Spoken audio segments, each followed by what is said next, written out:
I'm really honored to be here, and thank you everyone for putting this together, all of your volunteer work. Thank you for the introduction as well. My name is Stephanie Brown. I am a tattoo artist here in Chicago, and I do think being a tattoo artist is a little narrow as far as what my background encompasses. So, like Kim said, I started at the Art Institute of Chicago. I was born and raised in Arizona, and getting the opportunity to come to the Art Institute was a huge get for me. I think in my hurry of getting out of Arizona, I'd originally wanted to do illustration, and getting to SAIC, found out they had no illustration program and no majors. So finding your way as being a representative artist in a school like that can be really difficult when you're trying to navigate what their curriculum is like. For people like me who are just sort of incessant doodlers with very representational work. So when I came to the school, when I moved to Chicago, the first time is when I opened my sketchbook and sort of found these moleskins as being like the perfect sort of medium for the type of work that I was doing that was safe for me to explore in, and it could get weird. I could use any sort of medium. They were really resilient to both pen and gouache, and I could explore with those. And so I sort of ended up with a lot of like odd kind of compositions, a lot of overlapping animals, really sort of schizophrenic stuff that you could play around with in my moleskins. And getting to SAIC, I found myself in the painting department. They were excited about my sketchbooks and how odd they were, but a lot of the information that I got from teachers were to make it bigger, put it on oil, which just contrasting with a sketchbook never really made any sense, because you put all this work into something that's, an expensive medium that takes like a week to build. You have to sand your canvas, and then all of a sudden you have to pretend like you can play around on it, and it didn't cost you any money. What I did find at SAIC was the scientific illustration class, which was sort of buried in their curriculum, and it was outside of the actual campus. It was in the Field Museum here in Chicago, and taught by Peggy McNamara, who is the resident artist at the Field Museum, and she's been there for a million years, as far as I know. She's a wonderful teacher. She does the watercolor work. And that class sort of it seemed to be like the catch-all for everybody who did indie comics, for anime nerds, for everybody who sort of felt outside of the conceptual type of work that SAIC really pushed. And I sort of fell into that as well. And also the fact that the Field Museum is an amazing, amazing place to spend time in, and especially in their resources and in their archives, which spent most of my time in the ornithological department, which is, it's this beautiful turn of the 20th century building, and they've got these old wooden drawers that have just specimens and specimens of birds that have been collected over 100 years, as long as like the museum's been open.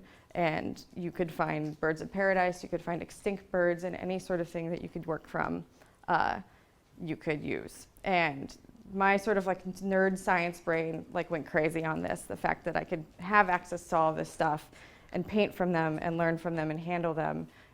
It might be kind of difficult to see, but on the top right is a peregrine falcon specimen, and there's a barn swallow here, and they're sort of laid on top of the paintings that I was doing. So any sort of natural sort of thing has always become an inspiration for me, but the fact that I could use all of these and sort of have a mental library of all these images that I could sort of process through has always been a huge, so valuable to me, like when it comes to creating creative images in the future. So sort of fast forwarding here. After sort of wallowing through SAIC and making a lot of really confused artwork, by the by the end of my last semester, I had met someone who has taken just as much interest in my painting as I had taken in her tattooing. She was tattooing and painting at the same time, and I was incessantly bothering her about the work she was getting and the work she was doing. And it wasn't anything new. Like, tattooing has always been an interest of mine. I've always been fascinated by it. It's got so much power. It's got so much fascination, and of course, like the sort of like taboo aspect of it was really, really appealing. I think I even got I caused some alarm back in when I was like 9, when I went to a Christian school and had drawn tattoos all over my bunkmates with the Sharpie marker, and they thought I should call my parents because I had poisoned all of my cabin mates. So it's never been anything new, but the opportunity came, and an apprenticeship opened up at a street shop here in Chicago, and I applied for it and presented my work as it was, and luckily the owner had also had a degree from SAIC, and was open to more creative work rather than it being a traditional flash shop. So getting the apprenticeship, I was definitely met with a lot of skepticism. I didn't have a lot of visible tattoos. I was sort of a soft art school girl who wasn't trying to make any big statement about being in the tattoo industry or being in the lifestyle of tattooing. I just was genuinely interested in the craft itself and trying my hand at it. So I basically said goodbye to my friends and my life for a good 8 months and delved completely into it. It was unpaid, 50 hours a week. And it's basically just to have the opportunity to even tattoo. It's someone to give you the opportunity to find you worthy of giving you a tattoo machine and letting you try your hand at it. So this was probably, I don't think I ever was given the opportunity to tattoo anyone, but the first opportunity I got was to tattoo myself, which is what this picture is of, me with a different hair color. And that was the big sort of show off point that you were waiting for the whole time during the apprenticeship. It's because all you could get is finally that time that carrot's been dangled in front of you, and you can finally test it out, and then you have to test it out on yourself. And you have to be in a weird yoga position with your boss hanging over your head with everybody else in the shop sort of jeering at you because they know how stressful it is, and then have all of these things that are totally foreign to you, and then somehow make a straight line, a permanent straight line on your own leg.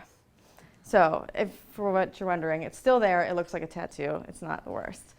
But but again, this isn't actually my first time tattooing myself. I had a long time ago, back when I was maybe 18, back in Arizona, I had tried to get an apprenticeship before. I'd been trying to explore around shops in Phoenix, Arizona, and I had bought a machine off of eBay and read everything I could about it. I had practiced on 2 oranges and then decided to practice on all of my roommates and myself.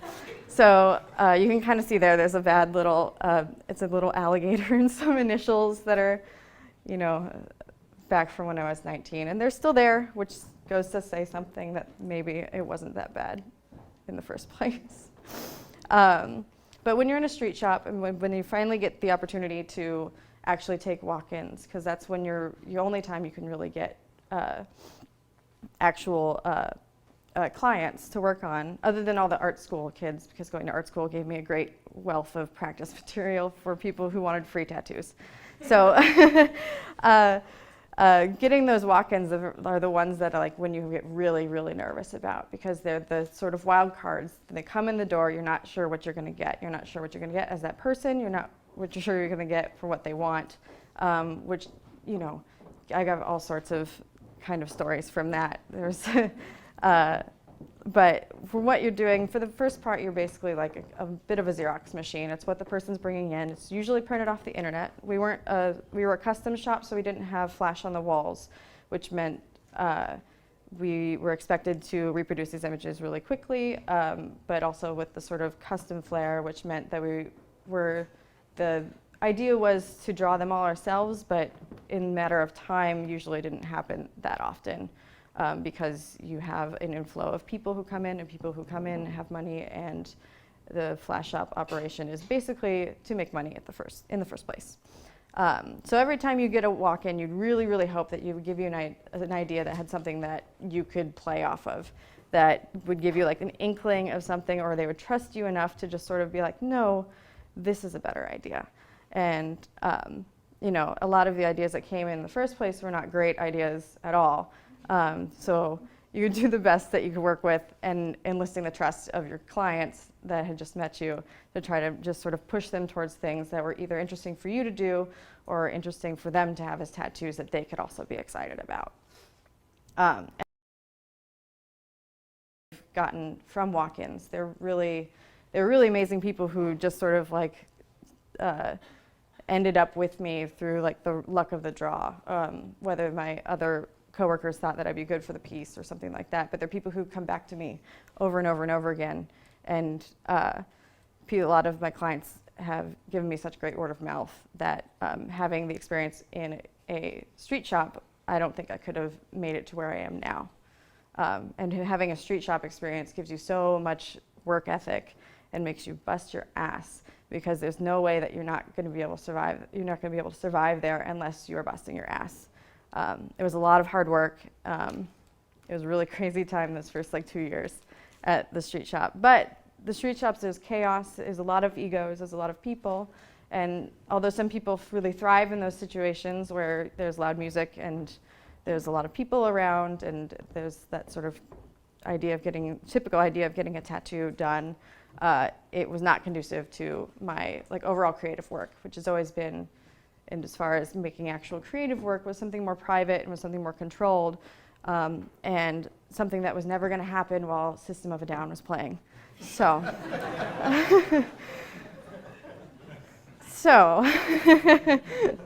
I made it. It's okay. This was another one that I had gotten as a referral, which was an awesome piece to work on. It was based on old pull-down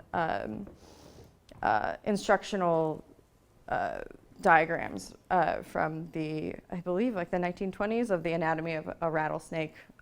And the girl had wanted a specific type of rattlesnakes, and I just sort of adapted it to that.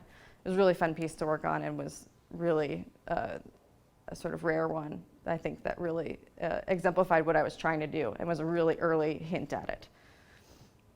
This is another one. A guy just wanted a grandfather clock with some ravens on top of it. And I was like, okay, like, let me take care of the rest. So, and he was great. He trusted me, and he was more than thrilled like with the result, and so am I. It was something that wasn't cliche, it wasn't typical, it wasn't something that was expected of a tattoo, which what I was learning the whole time in the beginning was that lines plus color filled in equals a tattoo. And while those like essentials are so important when you're really, really starting out, I did not want that to be the only way to construct a tattoo. Excuse me. So fast forward, this is our little band photo here at Butterfat Studios. I got the opportunity to work at Butterfat, which is a private appointment-only shop in Logan Square with Esther Garcia. We're the only 2 resident artists. And I think this photo gives a little hint as to the type of shop it is, which is not like any other shop I've ever been in.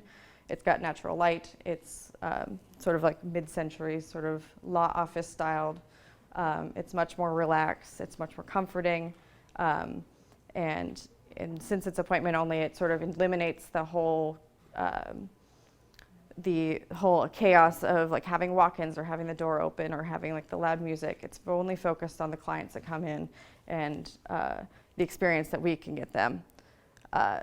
So that was a huge, huge opportunity. Huge opportunity for me, for someone who had only been tattooing for 2 years, first off. and a huge opportunity in order for me to sort of grow my creative process as far as like being able to control all of the circumstances that was going into it. I couldn't blame everybody else in the shop. I couldn't blame like the environment. It was all about me being able to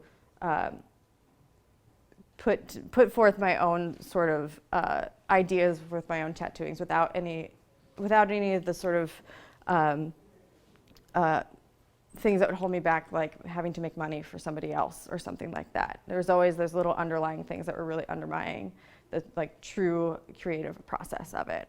So it's been so helpful and so amazing to be able to work there, and also to be a part of a group that's burgeoning its own community with guest artists, and that also shares my aesthetics. That was a huge thing. I felt like at the other shop, it was always such a huge fight. I was looked like as an alien for like what I was interested in. So what came with Butterfat was my own way to be able to sort of creatively drive everything that I was doing. And I had done this drawing at the end of my apprenticeship, at the beginning of when I started tattooing, knowing that it was something that I would want to tattoo in the future once that I could establish all those skills that needed to make something like that, to realize an image like that, which is pretty ambitious. But now that I had all the freedom to do basically what I wanted and the skills to do it too, I sort of put out on my blog just asking for someone who would be interested in this tattoo as a piece, and I interviewed a few people. I was interested in someone who had the right body type that would fit the right like proportion for the design. I didn't want it to end up on like a super skinny arm, or it had to have like the right kind of weight for an image like this. It couldn't be small or anything like that. So after being pretty selective, I ended up with a woman who wanted this as her first tattoo, which made me a little bit nervous because this was something that was going to end up being about a 30-hour piece. And her sell for me was that she said that she had trained for triathlons before, and I was like, okay, you know something about self-restraint and control and going through something that's inevitably a little bit painful for a greater end. So basically, I start this off as a jumping off point to show a process of what goes through creating a bigger design or a custom tattoo. Since it's a little more complex than just printing out something and having a stencil that's something hand size that you can slap on, or something bigger like this becomes a little bit more involved. So basically what you see on the left is it's a sheet of contact paper, which is a sticky adhesive paper, which you can draw on the other side of. And I sort of stuck it to her leg and then loosely sketched in what the drawing was supposed to be like and where it would fit into her proportions. What you don't think about in tattooing is that once something's viewed on the body, your proportions of your body become so integral to the way that it's viewed, because basically all of your limbs are conical in shape. They're never flat. When you fit something around it, it's never going to sit the same way as if you drew it on a flat piece of paper and stuck it on a body. So drawing it out like this gives me an opportunity to be able to lay it out on her body and step back from it and see what needs to be sort of exaggerated and elongated in order to make it look proportional. And also, when you can take off the contact paper and lay it out flat, you can refine everything for when you're finally going to make your stencil, which is on the right side. So that's a piece of tracing paper laid over the contact paper that's flattened. So it's just a matter of just figuring out where everything's going to be, which is to prepare it for a stencil. And a stencil's made on tracing paper with any sort of micron pen. It's a layout for what the tattoo is going to be like. And when I first started, it was basically the only part that involved drawing. So I put a lot of time and preciousness into these drawings, into the stencils, which ultimately get thrown away at the end of the day, because truly your final product is the tattoo itself, which is unfortunately something you can't keep.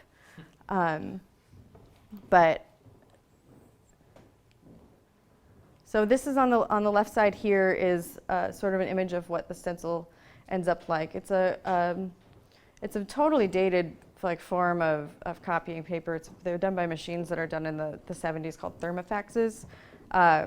So you place your drawing here, which is basically, it's only an 8 by 11. We haven't figured out a way to make stencils any bigger than 8 by 11. So inevitably they get torn apart and like chopped and screwed into something that looks like that over there on a different one. But the positive version of this is another sheet that you would use to affix onto the skin with this purple dye.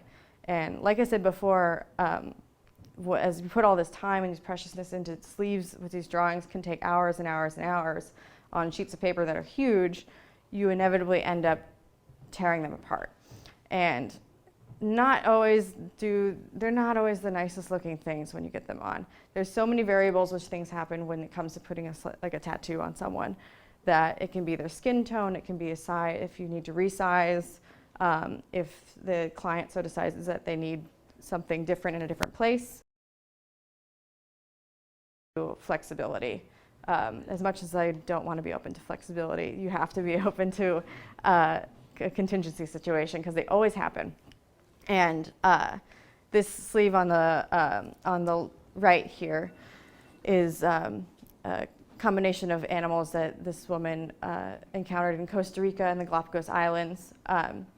And we had to move the entire thing around. So sometimes you put these stencils on and you have to fill in the blanks with sometimes, I use Sharpie often. And it looks like garbage when you put the stencil on and you sit there and you're like, if your client at this point obviously should trust my judgment and they know what kind of work they're going to get from me. We've already sort of gotten to that point. But it's so important to me to hand draw everything because it really instills a fact that I trust my own work in case that something like this happens, so I know where to adjust and what to adjust for rather than having something printed out that feels totally unnatural to my own hand.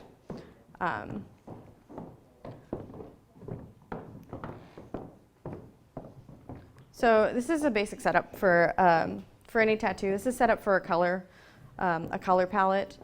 So a setup for a color palette, the two bottles on the top are solutions. One's just water and another is a diluted green soap, which is an antibacterial soap that we use during the process to clean the surface and to wipe away any excess ink, which ultimately piles on top of your working surface and makes everything really obscured.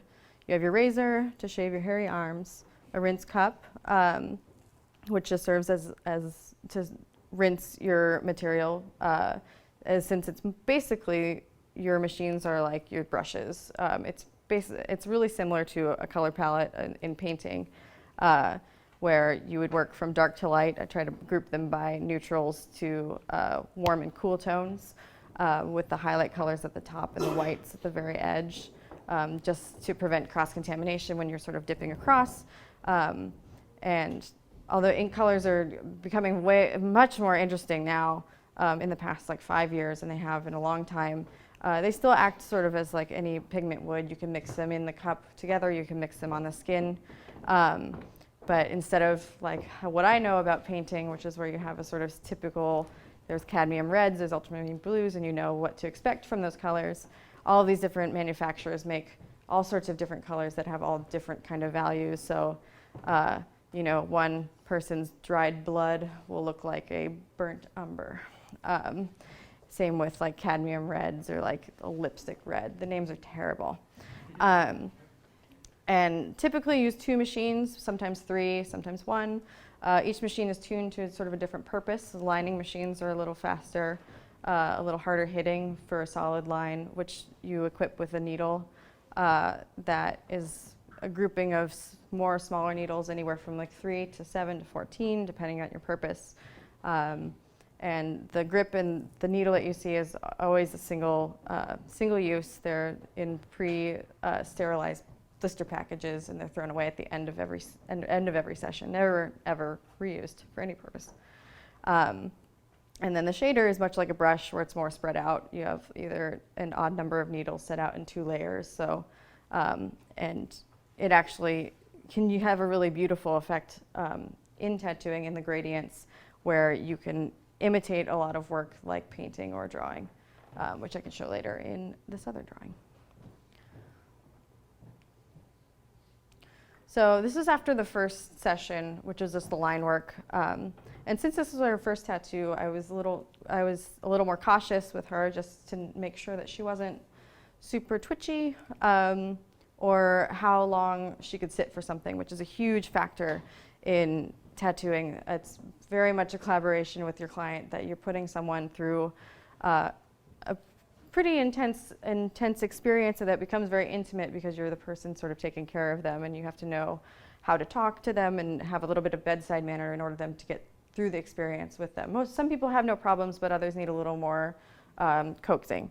Luckily, this woman is amazing. She sits like a corpse. It's and like, as someone who's been tattooed a lot, like, tattoos hurt, and I don't think they will not hurt. And the fact that she can just read a book through this is wonderful and makes my job amazingly easy. So the first lining session is I always do in gray line, especially for a black and gray piece like this that has a lot of like multi-dimensional tones to it. So the gray line just sort of sets as the architecture for the original, for the base of the piece, and lays everything out basically. So it's usually not the most detailed part of the tattoo, and sometimes can be a little deceiving as to what the final product will look like. But I always say that it's just sort of the architecture of everything, and the final detail comes in as those specific areas are being rendered. So this is the second session on the right, which you can see is totally fresh, and gray shading always appears much darker when it's originally done, because of the irritation in the skin. Sort of pigments the ink that's laying in the skin as about 50% darker than it might appear when it's healed.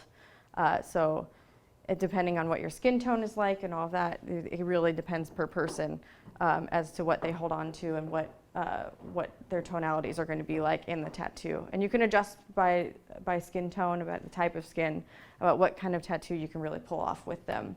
Because if someone has a lot darker skin, you don't want to do something that's really low contrast, because over time you still have to deal with healing, and that's just an inevitability that the healing will deteriorate the tattoo over time. So something that is high contrast will always last longer than something that is low contrast. So that's after it's the same session, but after it's healed, and you can see how much lighter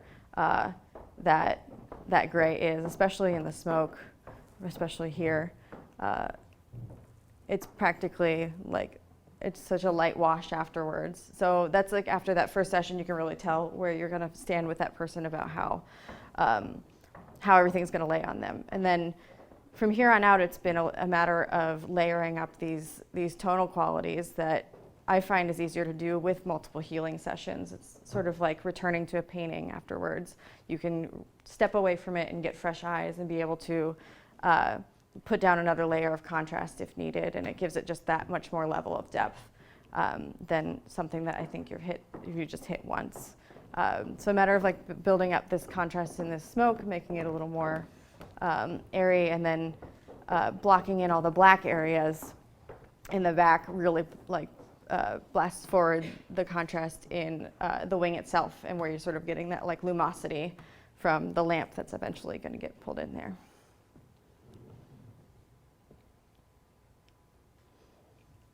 And this is the session that we're at finally here. This is still a work in progress. This was, I think, last week that we finished this part up. And you can sort of see how it's a matter of returning back to where you started.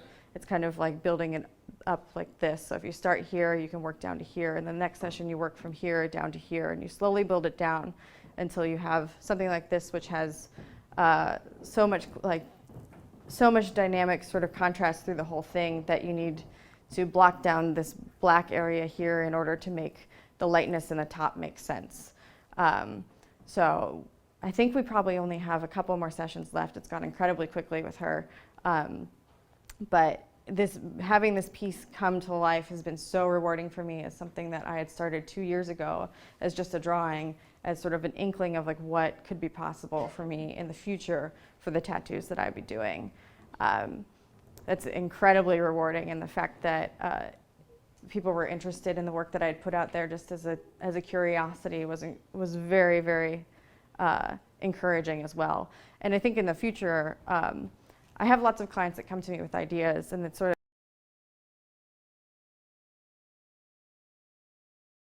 or the sort of tones that they would like or the colors, and I can always elaborate on those best in order to make an interesting tattoo. But having fully sort of formed ideas first and putting them out into the world and seeing where they land is really interesting for me in order to sort of control what kind of tattoos are going to be out there, and as far as like what I can push as far as what kind of tattoos can be out there.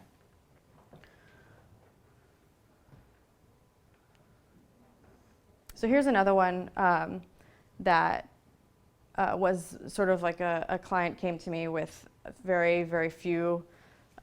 He had the subject matters in mind, but he had no idea really how to formulate them as far as like a visual image, which is what I come in contact with a lot. It's like it's client work, so you have someone who's sort of trying to art direct you in a way. And often these clients don't have any experience with art whatsoever.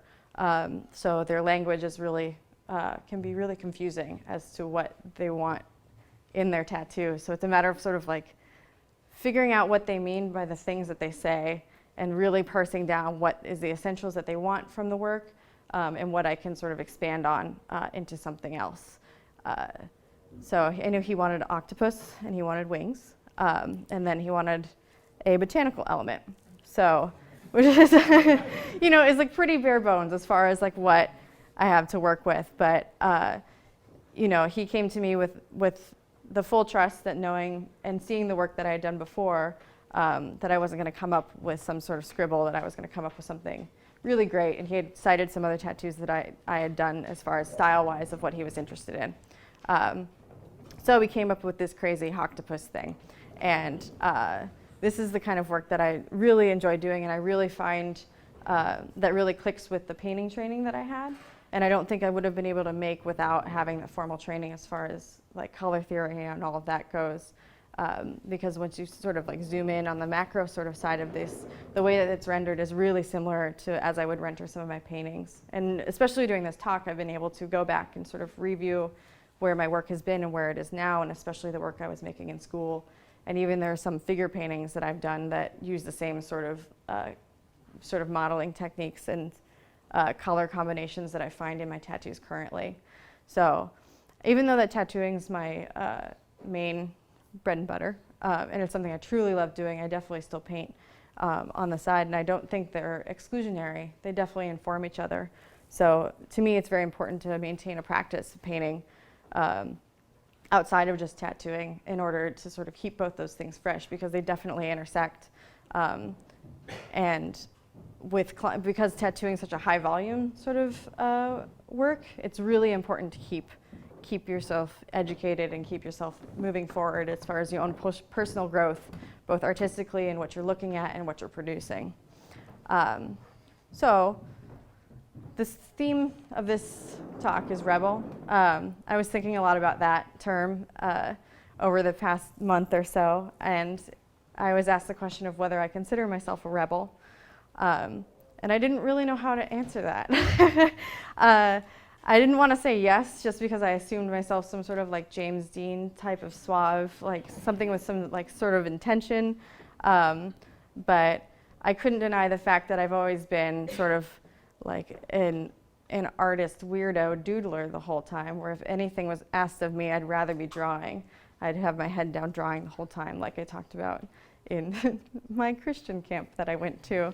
And I think what people ask when they talk about being a rebel is a lot of times it comes up as being a woman in a field that's very male dominated and still doesn't have a lot of visibility as far as women in the industry. And it was never anything that was, like I said, an intention, and I was never trying to make a statement by being a woman. And I never asked for any sort of special treatment either. I only wanted to do the work that I love to do, and I always expected the work to speak for itself.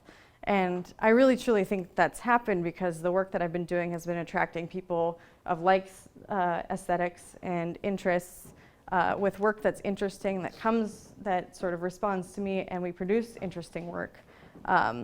And I've never asked anyone to come to me just because I was a woman or just because they thought I wasn't intimidating. I've only wanted people to work with me because they wanted the good work that I could produce. And if working like this if I wanted to do this kind of work, it was because I wanted to do this work because no one was really doing it in the city of Chicago. I wanted to put out that kind of aesthetic in some place where I saw there was a void.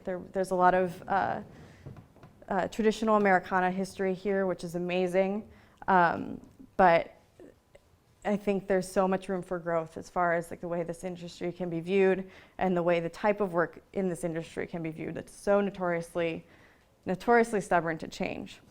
So if any of you guys have any questions, if any clarity that needs to be brought to anything I've talked about, I'd be happy to answer your questions from here on out.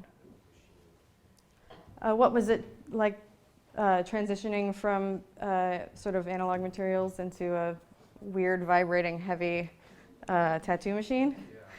It was terrible. It doesn't, as much as I feel like my work shows that like there's a fluidity to my hand, that wasn't always like that.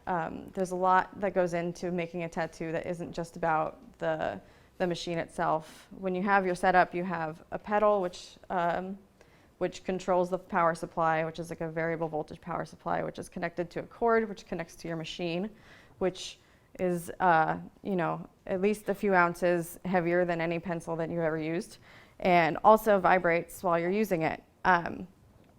Not only that, you have to tattoo on skin, which is not like paper at all. It bleeds, it stretches, and it's attached to a person with opinions. And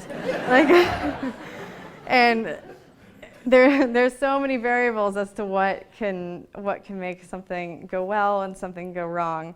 There was a lot of struggle at first with it. When I had tattooed myself and my roommates back in the day, I had practiced on 2 oranges, and I was like, I got it, it's fine. And then the tattoos I ended up doing on my 4 roommates then, looking at them now, are mortifying. And I've offered to fix them since, obviously. But there are some things that are really beautiful about tattooing that you can sort of bridge those gaps between traditional materials, where especially in that cormorant piece that I was showing earlier, if you get up close, you can actually see this individual needle marks of where the brush, or the magnum needle sort of hits. And if you get it right, it's a lot of rhythm. It doesn't happen on its own. And it's a lot of practice to get this thing to be a smooth sort of gradient, but it really mimics like the tooth of a paper as you would in maybe charcoal or graphite or something like that. So doing that piece in graphite first was a huge advantage. So I had made all those decisions made first off, and then I could approach that in the tattooing medium and all this and everything I knew of how to manipulate that to imitate something like a graphite work. Oh, the cormorant piece? Yeah. It was how long is each piece, or how long do you work between healing to work on another session? And I always do 2 weeks minimum. Occasionally people heal at different rates depending on your own personal health and the way it's taken care of, which is a huge, crucial part of getting a tattoo in the first place, is the aftercare. It can make such a huge difference as to the final product of the tattoo, whether it's taken care of well or ignored. And it's really, really obvious and always heartbreaking when I send out something that I've put a ton of work into, only to get it back and be like, you went out to Mexico and didn't wear any sunscreen. And there's nothing I can do about that now. But yes, 2 weeks in between with her. She was lucky where she could afford to do a really regular appointments. We try to do at least one a month, which for me is great because it keeps it fresh in my mind. Sometimes people will leave and I won't see them for over a year, and they'll come back with a piece. And to be able to get back in that same mind space of where you were working on it again, sort of immediately, and make efficient use of their time and money, and efficient use of my time in order to get something done, it really helps to be able to see that person pretty regularly, if possible, but I understand it's not possible for everybody. I mean, there are some limitations, but it's not something that's impossible. The way that color works in a tattoo is that when it's injected under the skin, your skin sort of works as a sort of skin tone slide over it. So all the colors are being seen through the tone of his skin. So he's super, super white. He doesn't have a lot of melanin. There's not a lot of yellow tone in his skin. So all those colors will show up as true as they were as when I put them in. And that's something that even with people who are really fair toned, people who see the sun get, several shades darker in the summer, all that affects your tattoo, even when you get lighter again the next season. So that's something always to pay attention to, and to really ask your clients what their sort of behaviors are like and whether they're willing to, put sunscreen on a whole arm when you're out on vacation and end up with a weird white halo around your tattoo, around your tan. But on darker tones, it's not impossible to do color. You just have to be a little more selective. Certain colors like light purples, things like that, are going to counteract what the yellow melanin in your skin are going to be, and they'll end up gray. I've always tried to be really upfront about that and give people a realistic expectation of what they're going to have afterwards. And especially with darker skin tones, I've always found, like I was saying before, contrast is always a huge advantage to having something that lasts well, and something that is, as it heals in your body and it settles into your skin, doesn't become something that's mushy or indistinguishable as to what it was, because that's the worst thing that can happen in any skin tone. You don't want to pack in too much color or information into one area so it becomes so dense that 2 years later it becomes basically nothing. So there's the higher pigmented tones that are, more densely pigmented tones like reds can work really well, things like that. I just really tend to avoid the more white tones because they pick up so much of your own skin tone.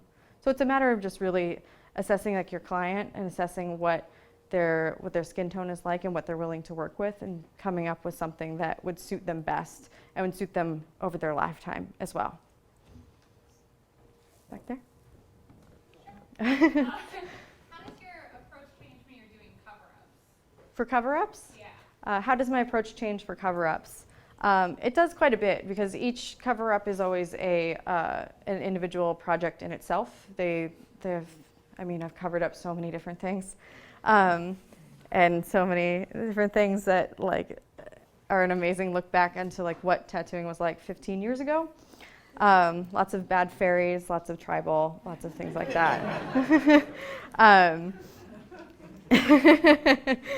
And some of them I'm like, these are great. These are perfect artifacts of 1994. And I don't know if you should get rid of it or not.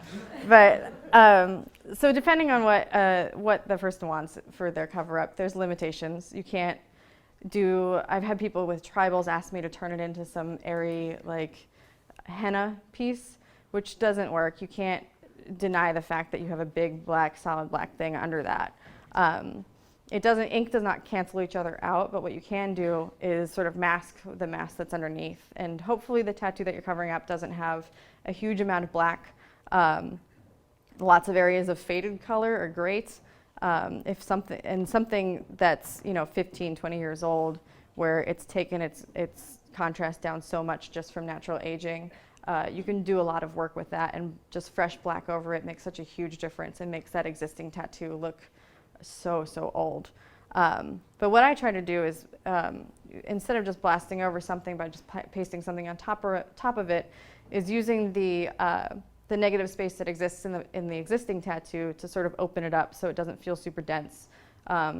Keeping something that's color works great for tattoos, something with texture that breaks up all that, whatever is underneath that you're trying to break up. But the fact of the matter is the tattoo does not cancel each other out. You can't do the same kind of work on a cover-up that you could do on fresh skin. But I like what I was talking before about skin tones, is that I've always tried to give people a good expectation of what is going to happen with their cover-up and what their options are as far as what they want in their new tattoo, and be realistic about it. I'm not a magician, so. That's a huge subject that I could probably talk for about 40 minutes about on its own. But she asked about what tattooing means to our culture and in our society. And I admit, like, when I first got into tattooing, I was really fascinated by the sort of taboo sense of it. But because of television is a big culprit, tattooing in our society and its prevalence and its visibility has really sort of downgraded it from taboo to pretty much a curiosity, I would say. That especially in a room like full of creative individuals, the fact that probably most people have tattoos is not uncommon, and people who have visible tattoos in fields like this is not uncommon. I really struggle with, like, the popularity of it. I do believe sincerely that tattoos are the ultimate mark. They're something that you will carry to your grave. They'll be on your body for the rest of your life, and I don't treat them frivolously, even if society might right now. I feel like some people get tattoos like they wear t-shirts, which at the same time, more power to them if they don't have that sort of life or like long-term view of things, but I don't think that should be downgrading them to novelty. And I really try to avoid, when it comes to choosing the tattoos that I do, to avoid novelty, to avoid cliche, and to avoid any sort of overarching trends that I find and what people ask of me for tattoos and what I've seen around. I mean, I don't speak for everybody in tattooing at all, and I don't speak for the people on TV, but I really try to ignore that sort of culture, because it's really, as someone who's trying to make my own artwork in tattooing, it's a little bit poisonous to be able to put all these information in about about whatever new reality TV show is on, and try to focus on the work that I make. So, does that make sense? Okay. Is that it? Thank you so much. Thanks. Take that back.